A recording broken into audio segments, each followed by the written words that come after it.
महाराष्ट्र शासनाच्या वतीनं महाराष्ट्रातील कामगार आणि इमारत बांधकाम कामगारांना विविध वस्तू आणि याचा संच दिला जातो। या संचाची नोंदणीसाठी राज्यामध्ये सध्या सुरू आहे आणि छत्रपती संभाजीनगर मधील सिडको भागामध्ये येथील आमदार आणि मंत्री अतुल सावे यांच्या मार्फत इथे हा कॅम्प लावण्यात आलेला आहे। या कॅम्प मध्ये सकाळी 6 वाजल्यापासून महिला उपस्थित आहेत। या संच दिले जाणार आहेत आणि त्यानंतर याची आता नोंदणी होऊन त्यानंतर त्याचे संचाचं वाटप केलं जाणार आहे। जवळपास 30 वस्तू या संचामध्ये असणार आहेत आणि त्यासाठी ही येथे नोंदणी होते। सकाळी 6 वाजल्यापासून इथे महिला उपस्थित आहेत। मोठ्या प्रमाणामध्ये महिलांची इथे गर्दी आहे आणि येथे नोंदणी करण्यासोबतच असाही आरोप केला जातो महिलांकडून की येथे 1000 ते 1200 रुपये हे एजंटांमार्फत घेतले जातात। वास्तविक येथे काही शुल्क आकारून ही नोंदणी केली जाते, मात्र मोठ्या प्रमाणामध्ये येथे एजंट देखील असल्याचा आरोप होतोय। नेमकी काय माहिती आहे, महिला कशासाठी इथे जमल्यात, आपण त्यांच्याकडून जाणून घेऊया।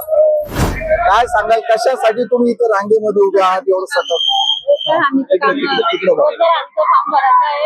सकाळपासून आम्ही उभा इथे 6 वाजल्यापासून लाईन लावतोय बिना भाकरी पाण्याचं, तरी आमचे नंबर अजून लागले नाही आणि त्याच्यामुळे गडबड चालू आहे सगळी। काय मिळणार आहे, काय कशासाठी शिष्यवृत्तीसाठी फॉर्म, मुलाच्या शिक्षणासाठी आणि ते कामगार योजनेच्या पेट्या, ते सगळं मिळणार, त्याच्यासाठी तुम्ही उभे आहात। किती रुपये फीस आहे याची? 1,500 रुपये घेतले आमच्याकडून। 1,500 रुपये घेतले फॉर्म काढायसाठी। अच्छा, काय सांगाल, तुम्ही किती वाजेपासून इथे उभे आहात आणि किती वेळ लागतोय तुम्हाला फॉर्म भरायला? तिकडे बघायचं। केव्हापासून उभे आहे? एवढ्या वेळचं रांगच लागत, नंबर लागत नाही तुमचं, रांगेतच उभे आहे। काय मिळणार आहे तुम्हाला, कशासाठीचा फॉर्म आहे हा? रोजगार हमी। ते तर म्हणतात कामगार आहे, इमारत बांधकाम कामगार असल्याचं आहे त्यांना मिळणार। अच्छा,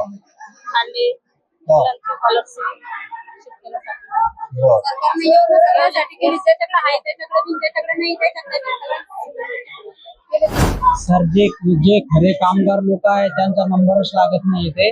जे जास्त पैसे भरून एजंटकडे किंवा कार्यकर्त्यांकडे पैसे भरतात त्यांचेच नंबर घेतात आणि त्यांचेच फॉर्म ऍक्सेप्ट करतात। येथे कॉलनी वाईज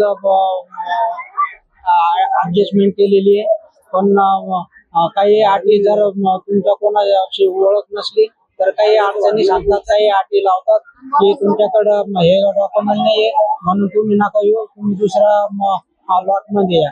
आता येथे कॅम्प लावलेला आहे, आंबेडकर नगर LCS मिसरवाडी म्हणून कॅम्प लावलेला आहे। जर आमच्याकडे, आम्ही आंबेडकर नगरचे ओरिजिनल रहिवासी आहे, पण जर आमच्याकडे आधार कार्ड दुसऱ्या एरियातून जर आम्ही काढलेला आहे तर आमचा नंबर येथे लावत नाही सर। विषय असा आहे की आपल्याकडे इलेक्शन झाल्यानंतर,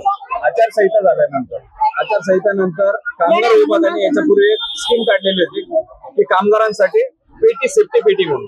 त्याच्यानंतर कामगारांसाठी दुसरी योजना काढली होती आपल्याला, एक संसार बांधणीमध्ये घरात जेवढे काही भांडेकुंडे तुम्हाला मिळणार आहेत त्या भांडेकुंड्याचे एक किट तयार केलेली होती। ते किट वाटपाचं काम हे महाराष्ट्र शासन करते। तर याच्यानंतर विषय असा होता की आचारसंहितेनंतर एक कुठेतरी काम थांबलेलं होतं, पण माननीय राज्याचे कॅबिनेट मंत्री अतुलजी सावे साहेब यांच्या माध्यमातून सगळ्यात पहिले जिल्ह्यामध्ये हे सगळ्यात त्यांनी फॉलोअप घेऊन त्यांनी त्या पाठपुरावा करून काम घेण्याचा प्रयत्न केला होता।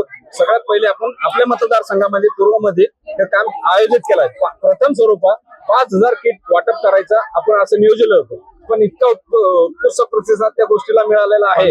तर 15,000 पब्लिक सकाळपासून इथं आलेले आहेत। आपण 9 वाजेपासून सकाळी कॅम्प चालू केला होता आणि त्या पाठीमागचं उद्दिष्ट असं आहे की शेवटच्या कामगारापर्यंत जोपर्यंत किट वाटप होत नाही तोपर्यंत हा कॅम्प रेग्युलर चालू होता।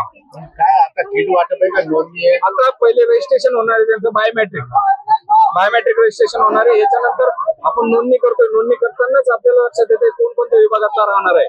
आपण ग्रामीण भागातून बरेचसे लोक आलेले आहेत, आपण ग्रामीण भागाचे लोकांचे पहिले रजिस्ट्रेशन करून घेतोय, कारण की त्यांना जाण्या येण्यासाठी सुविधा निर्माण झाल्या पाहिजे। आणि दुसरी गोष्ट, मतदारसंघातले जेवढे लोक आहेत त्यांचं रजिस्ट्रेशन झाल्यानंतर त्यांचे जे किट येणार आहे ते आपण डोर टू डोर घरपोच त्यांना प्रोव्हाइड करणार। किट या गोष्टीला 100% रजिस्ट्रेशन झाल्यानंतर 15-20 दिवसात किट येते. पोलिसांचं आमचं 100% सहकार्य आहे. आता हे शेवटच्या टप्प्यात आहे, त्याच्यामुळे सगळ्यांनी एकत्र गोंधळ केला. पण सकाळपासून चांगल्या पद्धतीने लाईन वाईज आणि टोकन वाईज आपण जनतेला टोकन पण देतोय. ज्यांनी सकाळी लवकर नंबर लावलाय त्यांना टोकन नुसार आपण त्यांना एंट्री करून आपण ते देतो. महिला वेगळ्या आणि जेंट्स वेगळे वेगळे